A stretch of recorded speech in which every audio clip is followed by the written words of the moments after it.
오늘 우리에게 주신 하나님의 말씀은 요한계시록 2장 1절로 7절 말씀인데 우리 한 목소리로 같이 봉독하겠습니다. 에베소 교회의 사자에게 편지하라. 오른손에 있는 7뼈를 붙잡고 7금 촛대 사이를 거니시는 이가 이르시되 내가 네 행위와 수고와 네 인내를 알고 또 악한 자들을 용납하지 아니한 것과 자칭 사도라 하되 아닌 자들을 시험하여 그의 거짓된 것을 내가 드러낸 것과 또 내가 참고 내 이름을 위하여 견디고 게으르지 아니한 것을 아노라. 그러나 너를 책망할 것이 있나니 너의 처음 사랑을 버렸느니라. 그러므로 어디서 떨어졌는지를 생각하고 회개하여 처음 행위를 가지라. 만일 그리하지 아니하고 회개하지 아니하면 내가 내게 가서 내 촛대를 그 자리에서 옮기리라. 오직 내게 이것이 있으니 내가 이 니골라당의 행위를 미워하는도다. 나도 이것을 미워하노라. 귀 있는 자는 성령이 교회들에게 하시는 말씀을 들을지어다. 이기는 그에게는 내가 하나님의 낙원에 있는 생명나무의 열매를 주어 먹게 하리라. 아멘. 우리는 지난 시간부터 성령 안에서라는 말, 엔퓨노마라고 하는 이 헬라어로 시작되는 본론 4개의 본론 중에 첫 번째 본론을 살펴보고 있는 중입니다. 첫 번째 본론에는 2개의 환상이 있었는데 첫 번째 환상은 승기하신 우리 주 예수 그리스도에 대한 환상이고 두 번째 환상은 7 교회에 대한 환상인 것입니다.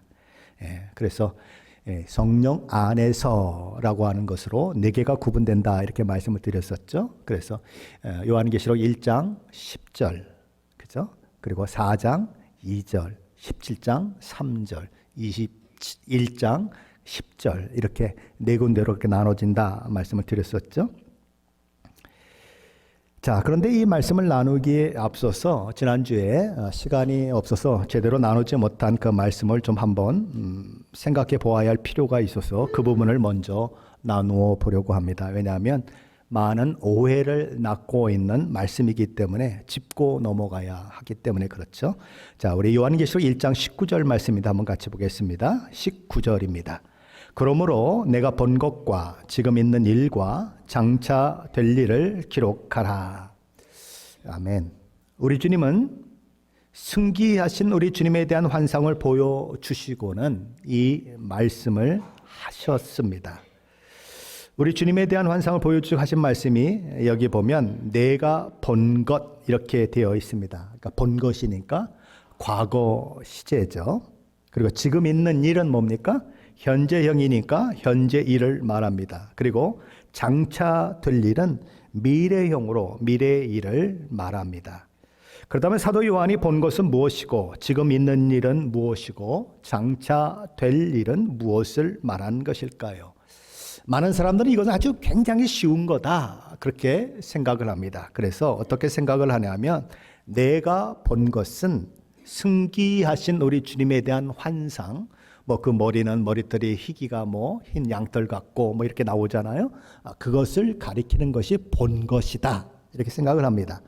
그리고 그러면 지금 있는 일은 뭐냐? 지금 있는 일은 이제부터 전개되는 이 소아시아의 7 교회에 대한 환상을 얘기하는 것이다. 그렇게 얘기를 하는 것입니다. 그렇게 되면 2장, 3장까지 이어지게 되겠죠. 그러면 장차 될 일은 뭐냐? 장차 될 일은 2장, 3장이 끝나고 4장부터 22장까지의 말씀인데 이 4장부터 22장까지의 말씀은 미래에 대한 말씀이고 그것이 바로 장차 될 일이다. 이렇게 해석하는 해석이 있는 것입니다.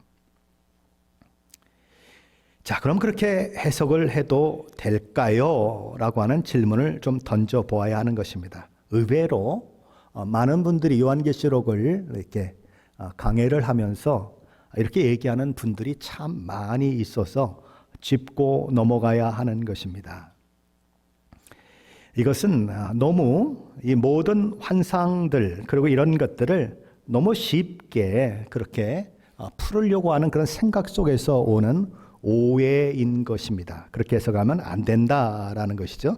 그럼 그 이유가 있어야 되겠죠. 첫 번째 이유는 요한계시록 2장과 3장에 나타나는 일곱 교회에 대한 환상이 그냥 그 시대의 일곱 교회만을 향한 환상이냐 하는 것을 주목해야 할 필요가 있습니다. 이미 처음부터 말씀을 드리기를 일곱 교회에 대한 환상은 그 시대에 있었던 일곱 교회뿐만 아니라, 왜냐하면 일곱 교회만 있었던 게 아니잖아요. 사실은 바로 옆에도 뭐 히에볼리아 교회도 있고 또 골로새 교회도 있고 많은 교회들이 소아시아에도 있었어요. 그런데 굳이 일곱 교회만을 대표하는 이유는 그 일곱 교회가 모든 교회를 대표하는 대표성을 가지고 있고 시대마다 수많은 교회들이 있지만 이 일곱 교회의 범주 안에 들어가기 때문에 이 일곱 교회에게 하신 우리 주님의 교훈과 가르침을 주목하면 교회가 나가야 할 방향, 교회가 어떻게 그렇게 살아남아야 하는지, 그리고 또 어떻게 이 마지막 시대를 살아가야 하는지까지도 다 가르쳐 주는 것이다 라는 말씀을 드렸어요. 그러니까 이것은 그때에 있었던 교회만을 향한 말씀이 아니고 예수님이 초림하셨을 때부터 재림하셨을 때까지의 모든 기간에 나타나는 교회들을 향한 말씀이다라는 것입니다. 그러므로 그것을 단지 현재 있는 일, 이제 있는 일로 해석하면 안 된다라는 것입니다. 그러니까 뭐 현재도 포함되고 과거도 포함되고 미래도 포함되는 그런 교회들을 향한 말씀이다라는 거죠. 자, 그렇게 간단하게 해석하면 안 되는 두 번째 이유는 요한계시록 4장에 나오는 그런 환상들이 정말 미래의 것들만 가리키고 있느냐 하는 것을 확인하면 그 말이 틀린지 아닌지를 알게 된다는 것입니다. 그런데 요한계시록 4장 이후에 22장까지 나오는 말씀은 단지 미래에 대한 것만을 얘기하지 않아요. 과거에 대한 일들도 얘기할 때도 있고 현재에 대한 것들도 이야기할 때도 있고 미래에 대한 이야기들을 할 때도 있다라는 것입니다. 그러므로 4장부터 22장까지는 다 장래일이다라고 생각하면 안 된다는 거예요.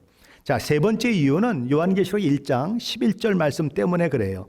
우리 요한계시록 1장 11절 말씀인데 한번 같이 읽어봅니다. 11절입니다. 이르되 내가 보는 것을 두루마리에 써서 에베소, 서머나, 버가모, 두아디라, 사대, 빌라델비아, 라오디게아 등 일곱 교회에 보내라 하시기로. 여기 보면 우리 주님께서 소아시아 일곱 교회에게 사도 요한이 보는 것을 써보내라 이렇게 말씀합니다. 자, 보는 것, 그렇죠? 보는 시제는 이 현재형입니다. 그렇죠? 보는 것을 써서 보내라. 그럼 보는 것이 뭐예요? 그 이후에 나타난 예수님에 대한 승기하신 예수님에 대한 내용이다 이렇게 봐야, 그렇죠? 그것이 본 것이 되는 것이죠. 그렇다면 그거냐라는 것입니다. 자, 그럼 이런 생각을 해보게 되는 것이죠. 자, 이제 보게 되는 것이 승기하신 예수님에 대한 환상이고 그 보는 것을 아시아의 일곱 교회, 에소보드 사빌라, 그렇죠? 라오디게아 교회까지 그렇게 보내라고 말씀하신 것이라면 그러면 아시아의 일곱 교회에 보내는 편지의 내용이 무엇이 되느냐 하는 것입니다. 자, 다시 한번요. 지금 보는 것이 예수님의 승기하신 모습만을 가리키는 것이다. 그런데 그 보는 것을 아시아의 일곱 교회에 보내라고 주님이 말씀하셨다면 그 편지에 기록되는 내용이 뭐냐 하는 질문이에요. 여러분 어떻게 생각하십니까? 뭐가 돼야 합니까? 보는 것이 승기하신 예수님만을 가리키는 것이다라고 해석을 하면 편지는 뭐만 적으면 됩니까? 아, 우리 주님의 뭐 얼굴은 해같이 빛나고 그 머리털에 털에 희기는 흰 양털 같고 뭐 또 뭐 그의 발은 풀무불에 단련한 빛난 주석 같고 그의 음성은 많은 물소리 같고 하는 이 내용들만 적어서 보내면 된다 이거예요. 이해되셨어요? 자, 그런데 실제 소아시아 일곱 교회에 보낸 편지, 그들에게 보낸 메시지는 단지 그것만이었냐 하는 것이죠. 실제 그들에게 도착한 편지는 어떤 걸까요? 요한계시록 1장부터 22장까지의 전체 내용을 총괄한 것들이 그들에게 전달이 되고 있다라는 것입니다. 그렇죠? 그러니까 내 보는 것이라고 하는 그 말이 단지 승기하신 예수 그리스도에 대한 말씀이라고 본다면 안 된다라는 거죠. 왜요? 그 이후의 것들도 다 기록된 이후에 우리 주님의 이 기록하라고 말씀하신 이 말씀들이, 메시지들이 이 소아시아 7교회에 보내지기 때문인 것입니다. 자, 그러므로 앞에서는 내가 보는 것이라고 되어 있고 뒤에서는 내가 본 것이다 라고 하는 그런 기록이 나오고 있는데, 내가 보는 것은 현재형이고 내가 본 것은 과거형이지만 사실은 이게 과거형이냐 현재형이냐 따질 필요가 별로 없는, 별로 중요하지 않는 말씀이다라는 것을 여러분에게 말씀을 드리는 것입니다. 왜 중요하지 않습니까? 지금 사도 요한이 환상을 보고 있으면 현재 보는 것입니다. 환상을 보고서 기록을 했으면 이미 본 것이에요. 이해되십니까? 그러면 사도 요한이 요한계시록 1장부터 22장까지를 어떻게 기록을 했겠습니까? 둘 중에 하나겠죠? 어떻게? 환상을 볼 때마다 요만큼의 환상을 기록하고 또 환상을 보고 또 기록하고 또 환상을 보고 또 기록하고 했든지, 아니면 모든 것을 다 보고 나서 그것을 다 기억하면서 성령께서 은혜를 주셔서 기억나게 하셔서 하나하나 기록했든지, 둘 중에 하나겠죠. 그렇죠? 그러니까 실제 볼 때는 뭐예요? 보는 것이 되지만 이미 기록으로 남겼을 때는 뭐예요? 다 과거사란 말이죠. 이미 본 것이라는 거예요. 이해되십니까? 자, 그러므로 이런 세 가지 이유에 의해서 내가 본 것은 뭐 승기하신 예수님에 대한 것이고, 내가 이제 있는 일은 뭐 소아시아 7교회에 대한 일이고, 그리고 장차 볼 일은 4장부터 22장까지의 내용이다라고 해석하는 것은 옳지 않다라는 것입니다. 왜요? 아니, 계시록 1장부터 22장까지 기록이 다 끝냈으면 이미 본 것이기 때문에 그게 다 본 것이 돼버린다는 거죠. 그렇죠? 그리고 그 당시에 보는 것이면은 현재형이 돼서 보는 것이 되어진다는 거죠. 그리고 장래에 대한 예언들이 그 속에 들어가 있으면 장래 볼 일이 된다는 거죠. 그렇죠? 그러나 장래 것만이 들어가 있는 게 아니라 4장부터 22장까지 과거도 들어가 있고 현재도 들어가 있고 미래도 들어가 있기 때문에 그렇게 단순하게 요거는 요거다, 요거는 요거다, 그러고 내가 맞다라고 주장할 필요가 전혀 없다. 틀린 주장에 불과하다라는 것입니다. 굉장히 그럴싸해 보이고 이거 뭐 아주 간단하네 라고 얘기하지만 사실 그렇지 않다. 그런데 의외로 많은 분들이 이 주장을 하고 있다라는 것입니다. 그러니 이 주장을 하고 있는 분들이 많기 때문에 제가 말씀을 드리지 않고 넘어갈 수가 없는 거예요. 그렇죠? 말씀 드리지 않고 넘어가면 다 그렇게 생각하고 있을 테니까. 그렇죠? 자, 이제 요한계시록 2장으로 들어가 볼까요?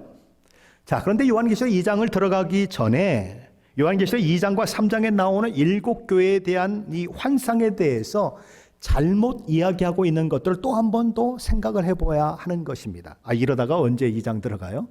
또 잘못된 견해가 있다는 거죠. 그 견해가 뭐냐면 세대주의자들의 견해입니다. 세대주의라고 하는 것은 각 시대를 나누는 것이 특징이에요. 그래서 요것은 요 시대에 일어나는 일이고, 요거는 요 시대에 일어나는 일이고, 요거는 요 시대에 일어나는 일이다. 시중에 나와 있는 대부분의 요한계시록에 대한 책들은 거의 다 세대주의들이 쓴 것들이 주종을 이루고 있습니다. 그래서 많은 사람들이 그것에 이렇게 그 견해를 취하는 그런 모습들이 있는데, 지금은 많이 달라져서 그것은 과거의 주장이라고 얘기하는 사람들이 많이 늘어나고 있는 그런 추세에 있어요. 자, 그러면 이 속칭 세대주의자들이라고 하는 사람들은 이 7교회의 역사를 어떻게 보는가? 역사 속에서 7세대로 나누어서 나타나는 교회의 모습이다라고 보고 있어요. 그래서 에베소 교회는 어느 시대의 교회를 상징하는가? 사도 시대의 교회를 상징한다. 그래서 AD 1년부터 100년까지의 교회의 모습이 에베소 교회다. 그럼 소마나 교회는 AD 100년부터 콘스탄틴 대제가 기독교를 공인할 때까지, 그때 AD 313년 아닙니까? 그때까지가 핍박의 시대였는데, 소마나 교회는 핍박받는 교회를, 그 시대를 상징한다. 그럼 버가마 교회는 그렇게 이제 콘스탄틴 대제가 기독교를 공인하고 났더니 이 정치와 이 교회가 막 하나가 돼가지고 막 타협하는 시대가 됐지 않느냐. 그래서 AD 313년부터 590년까지를 말하는 것이다. 그리고 두아디라 교회는 이제 교황 시대를 얘기하는 것이다. 그래서 AD 590년부터 종교 개혁이 일어나는 시대인 1517년까지를 이야기하는 것이다. 이렇게 얘기합니다. 그리고 빌라델비아 교회는 선교 시대를 하나를 뺐군요. 사대 교회는 종교 개혁 시대를 말하는 것이다. 그래서 이 마틴 루터가 종교 개혁을 일으켰던 1517년부터 1700년대까지를 이야기하는 것이다. 그리고 이제 빌라델비아 교회는 선교 시대 AD 1700년부터 1900년까지를 이야기하는 것이다. 그리고 마지막 라오디게아 교회는 이제 AD 1900년부터 이제 마지막 시대까지를 이야기하는 것이다라고 주장하는 주장이 있다라는 것입니다. 이것이 세대주의자들의 주장이에요. 그렇게 시대를 막 나누는 것입니다. 그래서 뭐든지 그렇게 시대로 나눠요. 그래서 뭐 옛날에 보면 이유가 이제 하나만 더 찾으면 뭐 성경에 그런 예언들이 이루어진다고 막 얘기하고 막 거품을 물고 얘기하는 그런 사람들이 있었습니다. 그러나 그것은 억지로 일곱 교회를 역사 속에 끼워 넣으려고 하는 억지 주장에 불과하다라는 것입니다. 일곱 교회에 대한 환상은 다시 한번 말씀드리면 소아시아에 있는 일곱 교회뿐만 아니라 그 당시에 있었던 교회뿐만 아니라 오고 오는 세대의 모든 교회를 대표하는 상징성을 가진 그런 교회로 존재하고 있는 것이지 그렇게 시대를 구분하기 위해서 하는 것이 아니다라는 것입니다. 그런 시대적인 상황은 언제든지 있을 수 있다. 그런 교회의 모습은 지금 이 시대 가운데도 있을 수 있다라는 것입니다. 그렇게 보셔야 한다는 것이죠. 자, 이제 요한계시록 2장 1절 드디어 들어갑니다. 1절입니다. 한번 같이 읽어보죠. 에베소 교회 사자에게 편지하라. 오른손에 있는 일곱 뼈를 붙잡고 일곱 금 촛대 사이를 거니시는 이가 이르시되. 에베소 교회는 사도 바울을 통해서 우리에게 조금 제법 잘 알려진 교회죠. 그럼 여러 교회 중에서 왜 에베소 교회가 제일 먼저 언급이 될까? 이 에베소 교회가 이방 교회의 그런 선교에 아주 중요한 역할을 했기 때문이고 또 에베소 지역이 소아시아 지역 가운데에서 가장 좋은 항구의 위치에 있어서 이 소아시아 지역으로 흩어지는 데 아주 좋은 많은 길들과 이런 것들을 가지고 있는 관문 도시 같은 그런 곳이기 때문에 그렇습니다. 에베소는 소아시아 지역에서 가장 큰 도시로서 로마 시대에 인구가 많았고 상업이 발달해서 부유한 지역으로 그렇게 이름을 올리고 있는 지역입니다. 특별히 에베소 교회는 어마어마한 크기의 아데미 신전이 있었던 곳으로 유명하죠. 이 신전의 크기가 길이가 무려 128m, 폭이 73m, 높이가 18m나 되었다라고 얘기합니다. 그러니까 우리 교회보다 훨씬 큰 아주 어마어마한 신전이 있었다라는 거죠. 그래서 뭐 파르테논 신전이라고 하는 것이 굉장히 유명한데 그 신전보다도 어마어마하게 큰 신전이 이곳에 있었죠. 그러다 보니까 아데미 신전을 통해서 그렇죠. 그 신을 섬기는 것을 통해서 밥벌이를 하는 사람들도 많아지고 또 그것을 또 숭배하러 오는 수많은 사람들 때문에 이 에베소 사는 사람들은 그들을 상대로 해서 뭐 장사를 하거나 또는 아데미 신을 만들어서 팔고 그럼으로 인해서 아주 굉장히 부를 누렸던 그리고 그런 것들을 만드는 아주 공장이 있었던 그런 것이기도 한 것이죠. 사도 요한이 요한계시록을 기록할 당시에는 이 도미티아누스라고 하는 로마 황제가 다스리고 있었는데 그때는 이 지역에 황제를 위한 신전까지도 지어져 있던 그런 시대인 것입니다. 그리고 이 도시가 얼마나 발달을 했는지 극장이 하나 있는데 극장 하나가 24,000명을 한꺼번에 수용할 수 있는 어마어마하게 큰 극장이 있었다라는 게 그 시대에 우리도 뭐 이렇게 야구장이나 이런 거 보면 몇만 명 들어가느냐 하는 걸 가지고 야구장의 크기를 계산하잖아요. 그렇죠. 우리 뭐 장충체육관이 뭐 필리핀에서 지어졌다면서요. 그렇죠. 근데 그거 지어줬을 때 우리도 얼마나 놀랬겠습니까? 이 어마어마한. 그런데 뭐 이 시대면 지금 몇 년 전입니까? 2000년 전에 24,000명이 들어가는 그런 극장이 있었다. 그러니까 이 에베소 지역은 참 대단한 지역이었다라는 거죠. 자, 그런데 이 에베소는 사도 바울이 AD 51년경에 방문을 했던 곳입니다. 고린도를 거쳐서 에베소에 와서 회당에 들어가서 유대인과 변론하는 그런 일들이 있었죠. 그렇지만 사도 바울은 거기서 오래 머물지 않고 이제 에베소를 떠나서 가이사야 지역을 거쳐서 자신을 파송했던 안디옥 교회로 돌아갑니다. 그리고 이 안디옥 교회에서 이제 재충전을 받은 이후에 제3차 선교 여행을 하게 될 때에 다시 에베소 교회를 방문하는 그런 일들이 있죠. 그리고 그곳에서 약 3년간 가르치게 되는데 2년 동안은 어디에서 가르치게 되냐면 두란노 소원에서 가르치게 됩니다. 두란노. 그렇죠. 그래서 이 서울 온누리 교회가 이렇게 책을 만들고 그러는 그 단체 이름이 뭐죠? 두란노잖아요. 두란노. 예, 그렇게 되죠.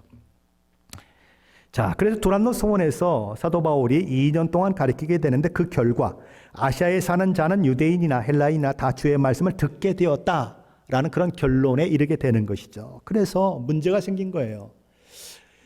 손으로 만든 것은 신이 아니다.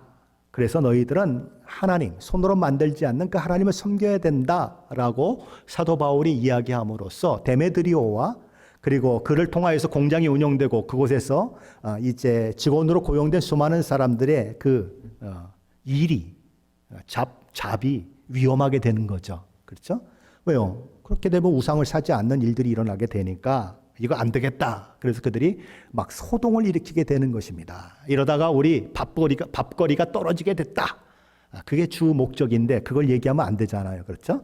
그건 살짝 그렇죠? 아주 작게 얘기해버리고 크게는 뭘 얘기합니까? 우리 아데미 신의 위상이 떨어질 위기에 처해졌다. 그랬더니 이 사람들이 막 모여가지고 뭐라고 소리칩니까? 크다 에베소 사람의 아데미여. 그러면서 막 소리를 지르고 막 소란을 피우고 그런 일들이 일어나지 않습니까? 바로 그것이 에베소 교회다라는 것입니다. 자, 그런데 에베소 교회를 향해서 우리 주님은 당신 자신을 뭐라고 표현하십니까? 이렇게 표현하십니다. 오른손에 있는 7뼈를 붙잡고 7금 촛대 사이를 다니신 이가 이르시되. 어디서 많이 봤죠? 어디서 봤죠? 승기하신 예수님의 모습을 말씀하실 때에 봤던 그 모습이에요. 오른손에 7뼈를 쥐고 계시고, 그렇죠? 7금 촛대 사이에 계신 분. 그런데 여기는 촛대 사이를 다니시는 분으로 이야기되고 있습니다. 그러니까 7뼈는 뭐라 그랬죠? 7교회의 사자요. 그렇죠? 7교회의 영적 지도자들이다. 그랬죠? 그리고 7촛대는 뭐라 그랬죠? 7교회다. 그랬습니다. 그러니까 예수님이 바로 7뼈를 오른손에 쥐고 계신 분이시고 7촛대를 그 사이를 다니시는 분으로, 그러니까 7교회의 사자들과 그리고 7교회를 그 사이사이를 다니셔서 7교회의 형편을 잘 아시는 분으로, 그리고 그들의 사자들을, 영적 지도자들을 붙들고 계신 분으로 그렇게 이야기되고 있는 것입니다. 우리 주님은 소아시아 7교회에 대해서 이렇게 말씀을 하시면서 그 소아시아 교회의 그 형편과 처지에 알맞는 예수님 자신의 모습을 표현합니다. 예를 들면 아이들이 걱정이 많고 우리 아빠가 돈을 잘 버나? 나를 정말 대학교 때까지 교육시켜 줄 수 있을까? 그러면은 그 아이한테 아빠에 대한 뭘 얘기해야 합니까? 아빠가 능력이 있고 돈도 잘 벌고 충분히 너를 서포트할 수 있다라고 한 것을 보여줘야죠. 야, 아빠가 어느 회사를 운영하는 사장이야. 걱정하지 마. 그게 아니고, 야, 아빠는 돈도 잘 못 벌고 그냥 마음이 착한 아빠야. 이렇게 하면 애한테 돼요, 안 돼요? 안 되는 거죠. 그래서 예수님도 이렇게 자기를 소개하실 때 그 교회 형편에 맞게 당신을 소개하신다라는 거죠. 그런데 이 에베소 교회에는 뭘 소개했는가? 나는 오른손에 7벼를 잡고 있는 이요. 그리고 7촛대 사이를 왔다 갔다 하시는 그런 자다라고 얘기했다는 거예요. 왜 그 얘기를 합니까? 마지막에 나오는 말씀 때문에 그래요. 우리 주님이 이렇게 말씀하십니다. 너희가 만일 회개하지 아니하면, 돌이키지 아니하면 내가 가서 내 촛대를 그 자리에서 옮기리라 라고 얘기하고 있어요. 그러니까 이 말씀과 매치를 시키기 위해서 우리 주님은 당신 자신을 일부러 그렇게 소개를 하고 계신 것입니다. 자세한 내용은 다음 주에 한번 더 보겠습니다. 자, 그렇다면 에베소 교회를 향한 우리 주님은 어떤 말씀을 하셨을까요? 먼저 하나님, 우리 주님은 에베소 교회를 칭찬하는 말씀을 하십니다. 근데 두 가지 칭찬을 하셨어요. 우리 2절 말씀인데 한번 같이 보겠습니다. 2절입니다. 내가 내 행위와 수고와 내 인내를 알고 또 악한 자들을 용납하지 아니한 것과 자칭 사도라 하되 아닌 자들을 시험하여 그의 거짓된 것을 내가 드러낸 것과. 우리 주님의 첫 번째 칭찬은 내가 내 행위와 수고와 내 인내를 안다라는 말씀을 통해 드러나고 있습니다. 그들의 행위를 알고 그들의 수고를 알고 그들의 인내를 내가 안다라는 거예요. 그들의 삶의 태도가 어떠했는지 우리 주님이 다 알고 계신다. 그들이 힘이 소진할 정도로 수고한 것에 대해서 우리 주님이 알고 계신다. 그리고 그들의 신앙 속에서 맞닥뜨리는 수많은 핍박과 고난과 고통에도 불구하고 인내하며 견딘 사실을 알고 계시다. 내가 다 안다. 그러면서 칭찬하신 거예요. 그들이 그렇게 행위를 한 것들, 수고한 것들, 인내한 것들이 얼마나 하나님의 마음, 우리 주님의 마음에 기쁘셨는지 그것을 3절에서 조금 다른 말로 반복하고 계신 것을 보게 됩니다. 한번 볼까요? 3절입니다. 또 내가 참고 내 이름을 위하여 견디고 게으르지 아니하는 것을 아노라. 여기 이 참다라는 말은 내가 참을성 있는 인내를 가지고 있다라는 말이에요. 2절에 인내라고 하는 말과 그리고 가지다라고 하는 말이 합해져서 만들어진 단어가 이 참고라고 하는 단어예요. 그래서 영어 성경은 그렇게 참는 것을 가지고 있는 것으로 번역을 하고 있습니다. 그리고 3절에 보면 게으르지 아니했다라고 하는 말이 있는데 이거는 조금 잘못된 번역입니다. 사실 이 헬라어 단어에는 게으르다는 그런 말이 전혀 없어요. 그런데 게으르지 않았다라는 말을 사용했습니다. 물론 뭐 아주 틀린 건 아니에요. 게으르지 않으면 무슨 말이에요? 부지런했다. 그렇죠? 충성스러웠다. 그런 말이니까 사실 맞긴 맞는데 조금 어감이 너무 좀 게으른 것에 이렇게 중점이 되어 있는 것처럼 번역을 해서 그렇게 썩 좋은 번역은 아닌 것입니다. 헬라어 원어는 코피아오라고 되어 있는데 2절에서 수고라고 하는 단어가 코포스예요.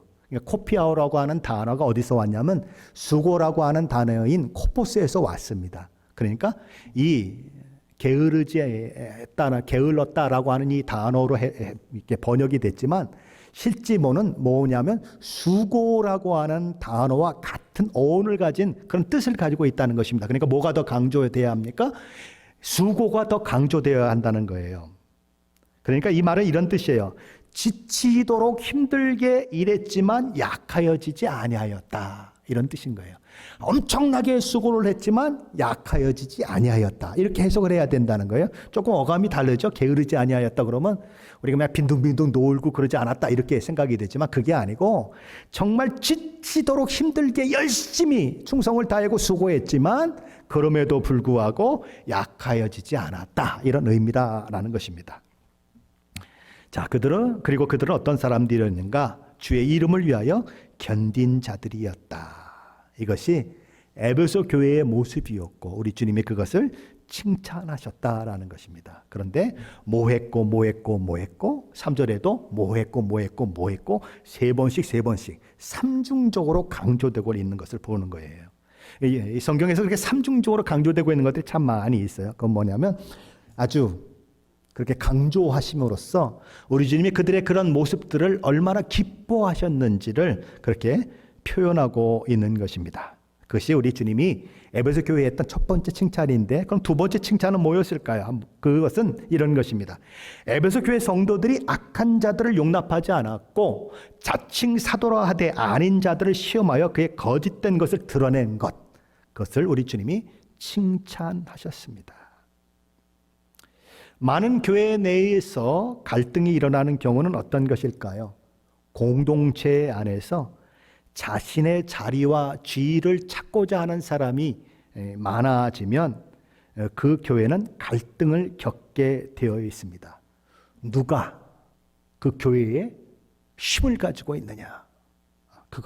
그 싸움을 하게 되면 교회는 갈등을 일으킬 수밖에 없는데 바로 그런 자들이 에베소 교회에 있었다라는 것입니다. 스스로를 높이기 위해서 스스로를 사도라고 칭하면서 에베소 교회 성도들을 거짓 가르침과 그리고 결론적으로는 자기를 따르게 만드는 그런 교회로 만들기 위한 그런 꾀를 부리는 사람들이 있었다라는 거죠. 이단의 특징이 뭐죠? 이단의 특징은 예수 그리스도를 따르게 하는 데 목적이 있지 않고 자기를 따르는 데 목적이 있어요. 교회를 부유하게 만드는 데 목적이 있지 않고 자기 주머니를 채우는 데 목적이 있어요. 이단들의 특징이에요.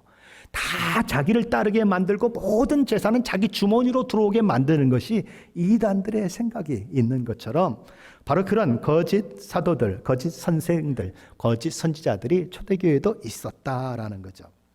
요즘 교회는 이렇게 저와 같은 사람은 벌써 이제 8년째 담임 목사를 하고 있고 부목사 시절까지 하고 있으면 거의 10년 다 돼가지 않습니까? 이렇게 오래도록 이 한 목사가 한 교회를 이렇게 사역하는 그런 시대에 지금은 있지만 당시에는 절대적으로 사도들이 별로 없었어요. 그리고 가르침을 행하는 사람들이 많지 않았습니다. 그러다 보니까 한 지역에서 오랫동안 또 사도들이 가르침을 행하거나 그럴 수가 없었어요, 상황이. 왜냐하면 복음을 들어야 할 사람들은 너무나 많고 가르침을 행해야 할 교회는 너무 많았기 때문에 한쪽에 있다가 또 다른 데 가고 또 다른 데 있다가 또 다른 쪽 가고 그런 일들이 있었다는 거죠. 요즘도 저 시골 교회에 목회자가 없는 데는 막 목사님들이 돌아다니면서 그렇게 설교를 하고 그런 것들이 있잖아요. 그럴 수밖에 없었다는 거죠. 그러면은 다른 교회를 설교를 하게 했으면 여기가 비잖아요. 그럼 1년씩 비고 2년씩 비게 되면 엉뚱한 사람들이 찾아온다는 거죠. 나는 순회 전도자야. 그러면서 찾아와가지고 내가 말씀을 가르쳐 줄게. 내가 예루살렘에서 사도들과 얼마나 교제를 했고 내가 사도라고 그러면서 말씀을 가르친 사람들이 있었다는 거죠. 그러면서 은근슬쩍 자기를 따르게 만들고 자기 주머니를 채우는 그런 사람들이 있었다라는 거죠. 그래서 그럴 땐 교훈들이 가르쳐주고 이단적 가르침이 가르쳐졌다라는 거예요. 그리고 당시에 특별히 할례를 받아야 된다라고 말하는 사람들이 있어서 갈라디아서 보면 할례를 받으면 안 된다 그런 얘기를 아주 막 강하게 얘기하고 있지 않습니까? 그리고 율법을 행해야 된다 이런 얘기도 있고 그렇게 많은 것들을 막 섞어가지고 그렇게 가르치는 사람들이 있는 것입니다. 왜냐하면 자기 생각대로 얘기하는 것이니까, 그렇죠? 자기 경험대로 얘기하는 것이니까. 그래서 마태복음 7장 15절에 보면 우리 주님이 이렇게 경고를 하셨어요. 거짓 선지자들을 삼가라. 양의 옷을 입고 너희에게 나오나 속에는 노략질하는 일이라. 근데 에베소 교회의 3차 선교 여행을 통해서 3년 이상 그곳에서 하나님의 말씀을 가르쳤던 사도 바울도 급하게 이제 예루살렘으로 가기 위해서 이렇게 돌아가는 중에 밀레도라고 하는 곳에 이제 이렇게 도착했을 때에 에베소 교회 장로들을 부르는 그런 일을 하게 됩니다. 그리고는 에베소 교회 장로들을 불러서 내가 너희와 3년 동안 같이 있을 때에 어떻게 내가 교회를 섬겼는지를 기억해라 라고 말하면서 그들에게 에베소 교회를 부탁하는 그런 장면이 나옵니다. 그리고 사나운 이리와 같은 거짓 선지자들을 경계해야 한다라고 그들에게 부탁해요. 사도행전 20장 28절로 30절 말씀이죠. 여러분은 자기를 위하여 또는 온 양떼를 위하여 삼가라. 성령이 그들 가운데 여러분을 감독자로 삼고 하나님이 자기 피로 사신 교회를 보살피게 하셨느니라. 내가 떠난 후에 사나운 이리가 여러분에게 들어와서 그 양떼를 아끼지 아니하며 또한 여러분 중에서도 제자들을 끌어 자기를 따르게 하려고 어그러진 말을 하는 사람들이 일어날 줄을 내가 아노라. 그러니까 사도 바울이 자기가 목회했던 에베소 지역을 떠나오면서 그곳의 감독으로 오늘날 같으면 장로로 세워진 사람들에게 에베소 교회를 부탁하면서 이러이러한 일이 있을 것이다. 그렇죠? 이 거짓 선지자들이 일어날 것이고 거짓 선생들이 일어나서 할 수만 있으면 그렇죠? 사람들을 미혹해서 자기를 따르게 하는 그런 일들이 있을 것이니 조심해라 라고 얘기했다는 거예요. 그렇죠? 그럼 에베소 교회의 감독들이 장로들이 이 일들을 그러니까 사도 바울이 얘기한 대로 마음에 이렇게 가슴에 담고 그 일들을 잘 처리했을까요? 오늘 말씀은 잘 처리했다고 얘기하는 거예요. 어떻게 했다? 거짓 선지자들의 거짓을 드러내고 거짓 사도들이 거짓 사도임을 시험에서 드러냈다 이렇게 얘기하는 거예요. 그들이 사도 바울이 얘기했던 그 말들을 자기 가슴대에 잘 담아두고 거짓 선지자가 왔을 때, 거짓 선생님이 왔을 때 그것을 너는 거짓 선지자고 너는 거짓 사도다라고 하는 것을 분명히 드러냈다라는 것입니다. 어떻게? 시험을 해서 드러냈다라는 것입니다. 시험했다라는 거예요. 그럼 어떻게 시험을 해야 합니까? 그 사람이 거짓 선지자인지 거짓 사도인지를 어떻게 합니까? 하나님의 말씀으로 시험한다는 거예요. 뭘로요? 하나님의 말씀으로. 그러니까 하나님의 말씀을 모르면 이 사람이 거짓 선지자인지 이단인지 전혀 알 수가 없다는 거예요. 그러니까 하나님의 말씀을 알아야 한다는 거예요. 오늘날도 많은 이단들이 있어요. 예수님이 성육신 하신 것을 부인하는 사람들. 예수님이 육체로 이 땅에 오신 것이 아니라고 얘기하는 사람들. 예수님이 죽었을 때 그 몸이 죽은 것이 아니다라고 이야기하는 사람들. 예수님이 몸으로 육체로 부활했다고 하는 것을 부인하는 사람들.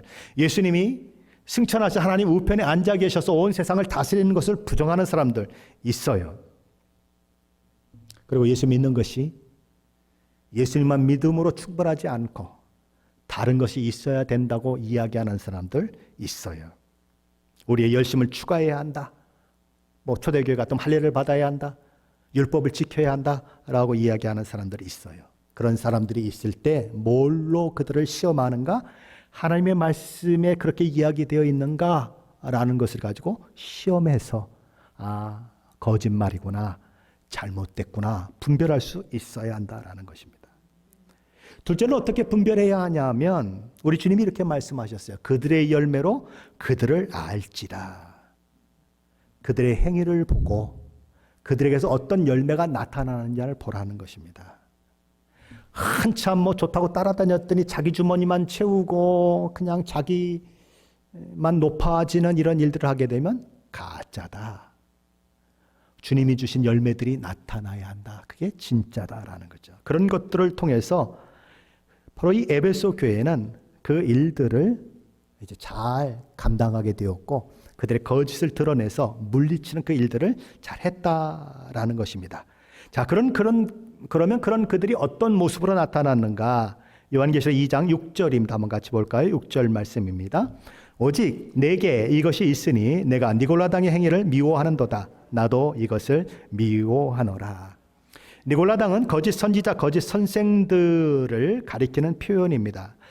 나중에 이제 세 번째 교회인 버가모 교회에 대한 이야기를 보면 이 니골라당과 발람이라고 하는 선지자가 같이 취급이 되고 있는 것을 보게 돼요. 그러니까 니골라당의 교훈을 쫓는 자들이 바로 발람의 교훈을 쫓는 자들이다 이렇게 얘기합니다. 발람 기억하십니까?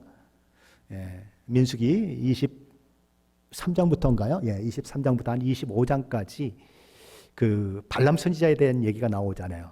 미디안에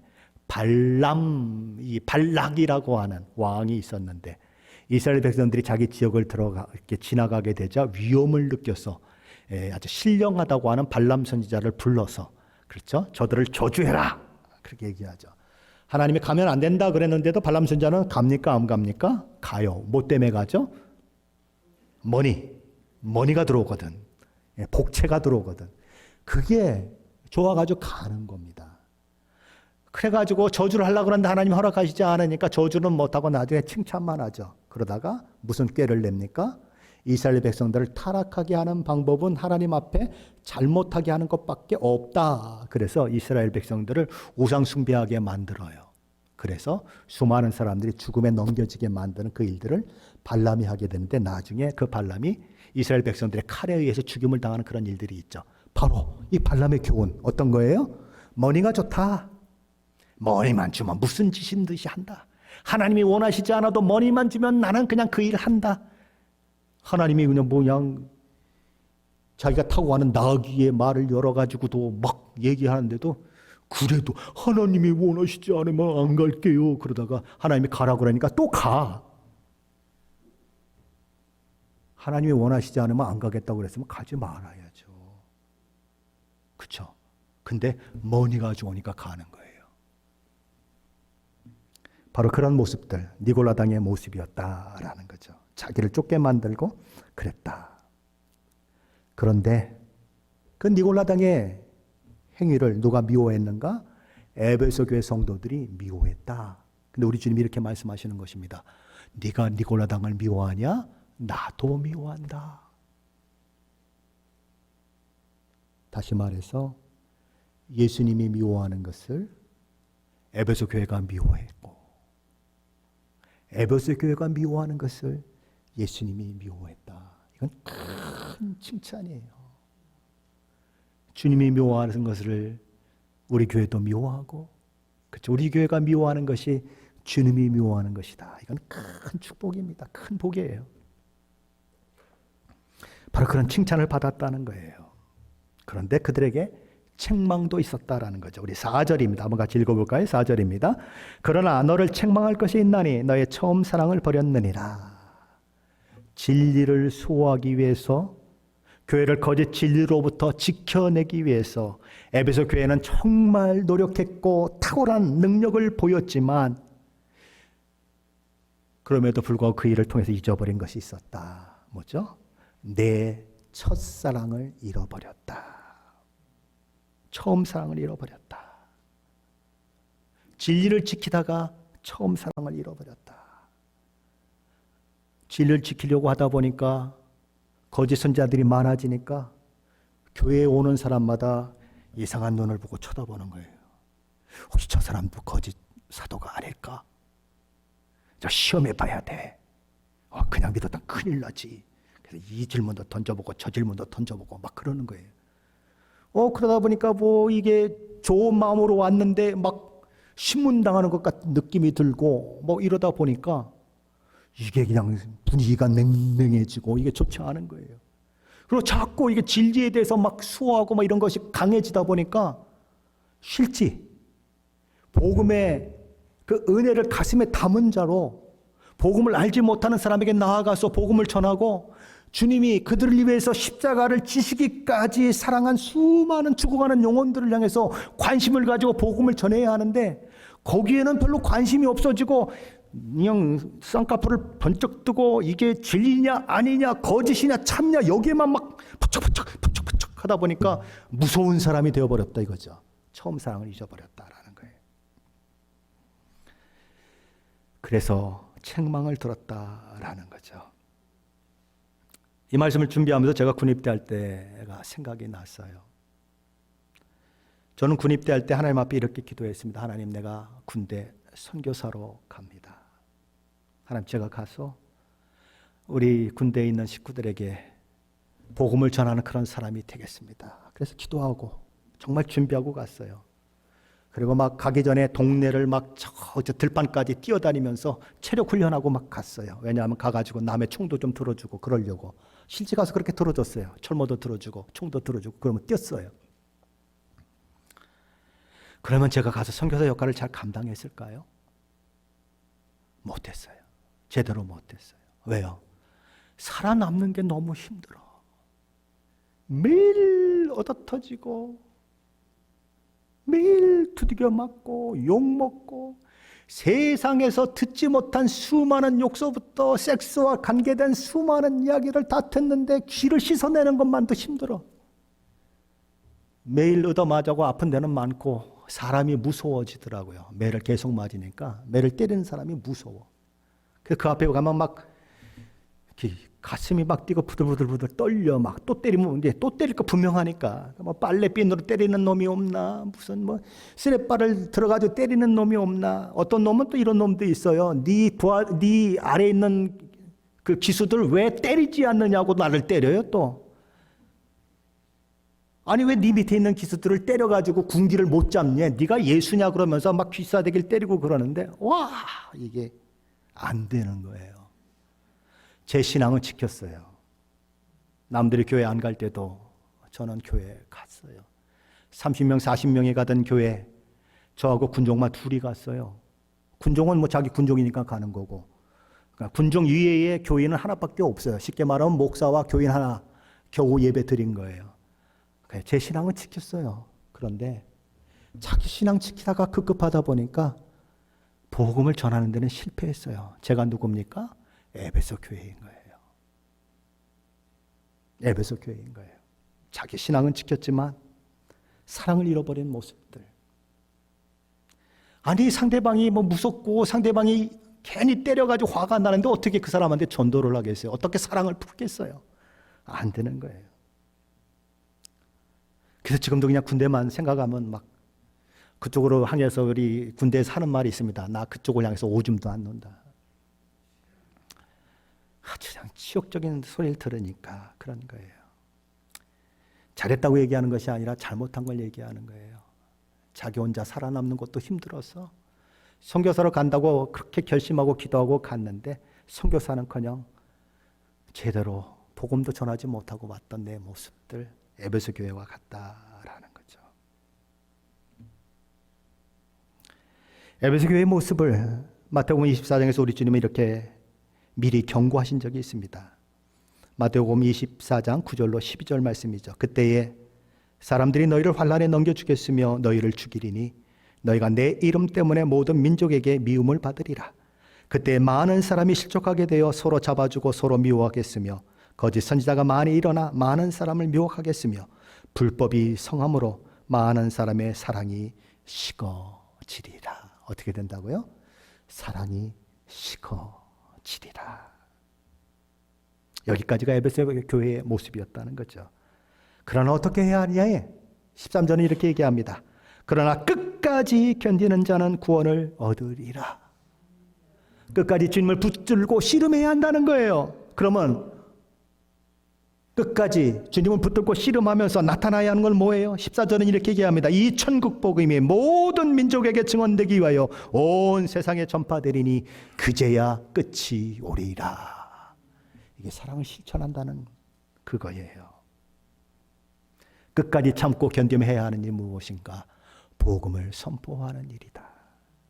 그게 최고의 사랑이에요. 여러분이 다른 사람을 도와줄 수 있어요.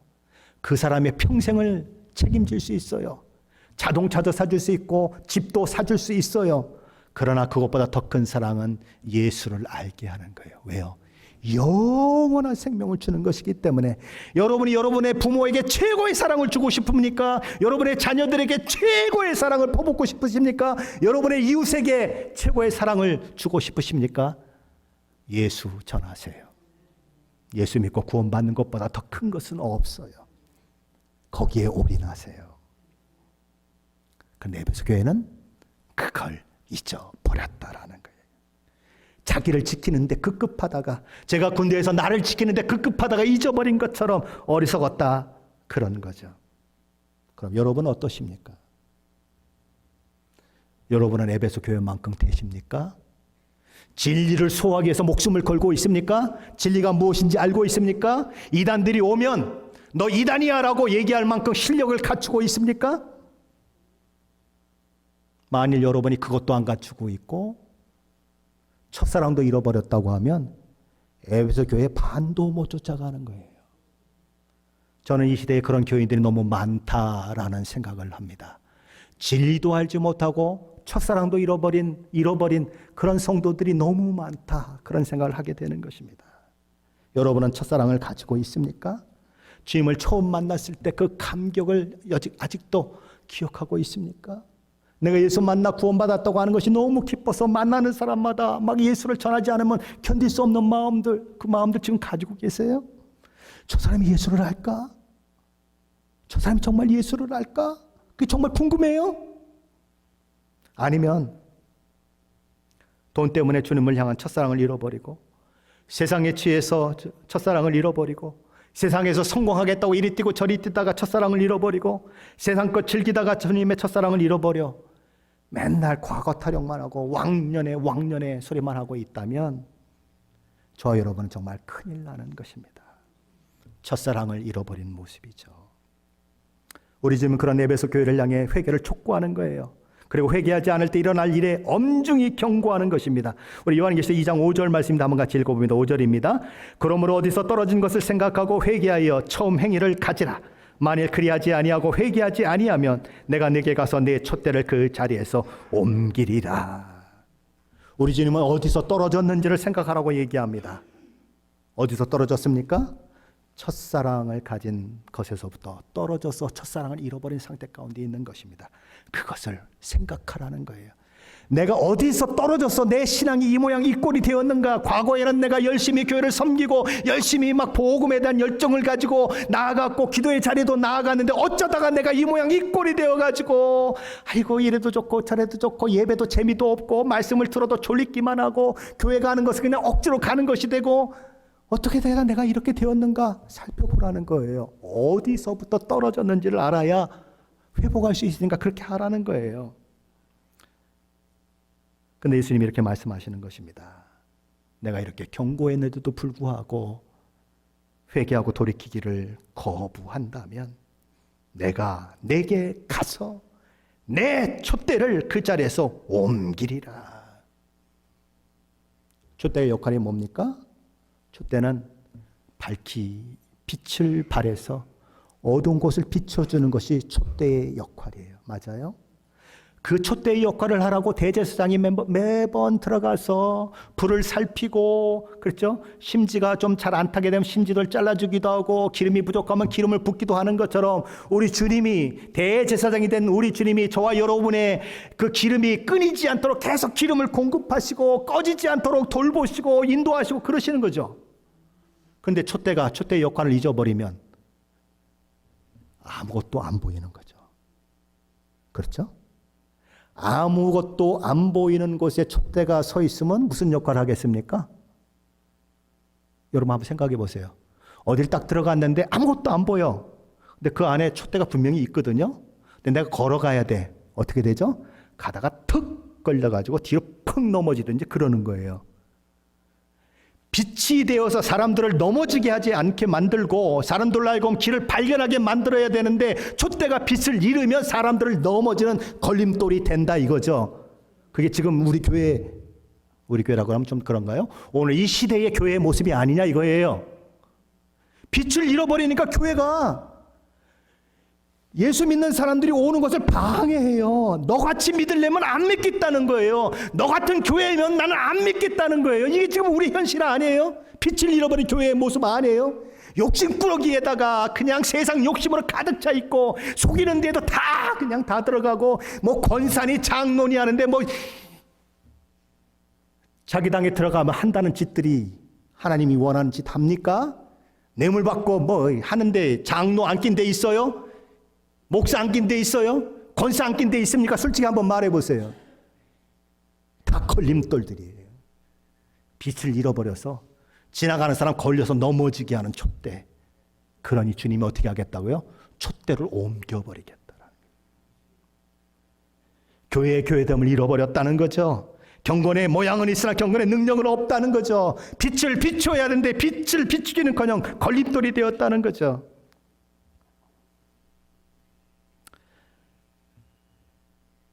그래서 에베소 교회를 향해서 마지막으로 7절 뭐라고 말씀하시는가 한번 보십니다. 7절입니다.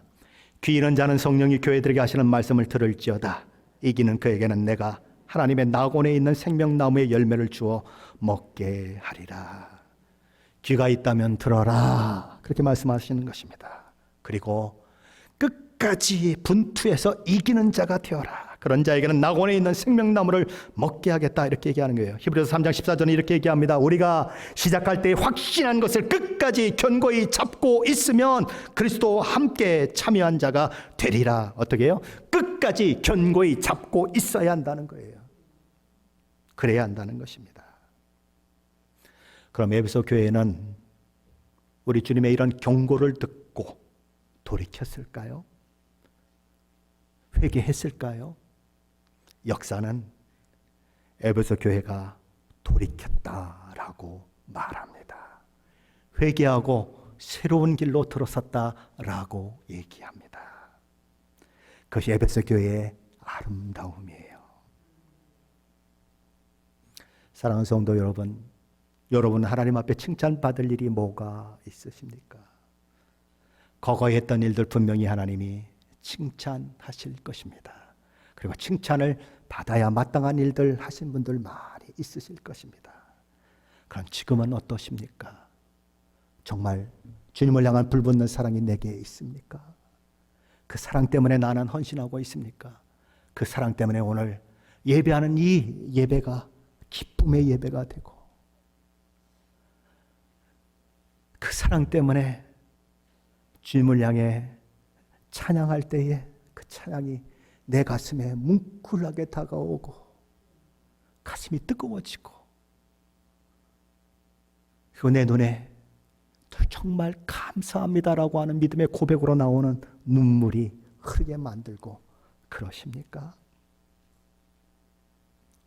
그 첫사랑이 회복되어야 하는 것입니다. 그리고 진리 안에서 굳게 세워져서 끝까지 믿음을 붙들고 씨름해서 이기는 자로 마지막 주님이 이 땅에 오실 때의 그 낙원에 참여하는 자로 세워지시는 저 여러분 되시길 예수 그리스도 이름으로 간절히 축원합니다.